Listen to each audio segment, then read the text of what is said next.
جموع غفيرة من المراكشيين تخرج عن بكرة أبيهم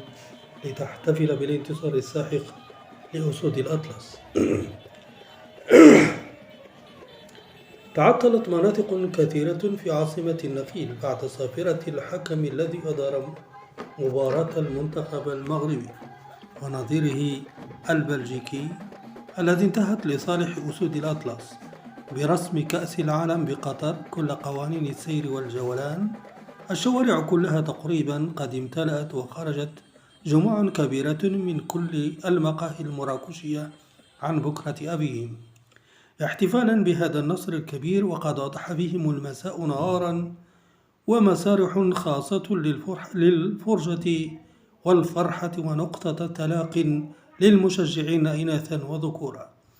مئات من البهجويين الذين شغلوا كل كرسي شاغر في مقاهي المدينة منذ ساعة مبكرة من صباح اليوم إلى الشوارع حاملين رايات المغرب للاحتفال بفوز أسود الأطلس الذين انقضوا على فريستهم بكل قوة، وكان لهم بذلك صيدا ثمينا، محققين بذلك 3 نقاط تضاف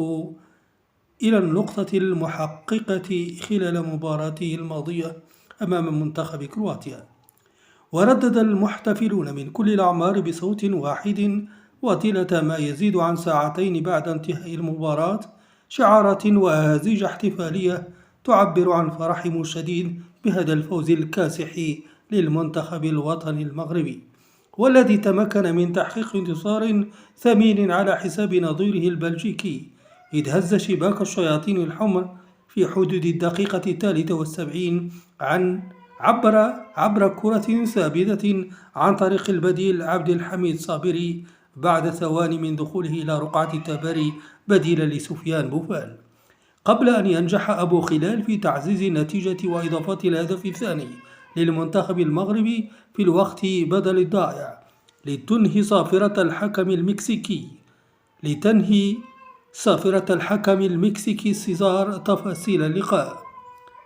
وتجدر الإشارة إلى أن المنتخب المغربي تصدر المجموعة السادسة ب4 نقاط متبوعا ببلجيكا ب3 نقاط، بينما تتواجد كرواتيا في المركز الثالث بنقطة واحدة، وتتذيل كندا التي سيواجه أسود الأطلس في ثالث مبارياته يوم الخميس المقبل الترتيب بدون نقاط.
ميديا فار، نحن نعبر بنفس الحروف لكن كلماتنا مختلفة. ادعمونا بالإعجاب وتفعيل خاصية الجرس ليصلكم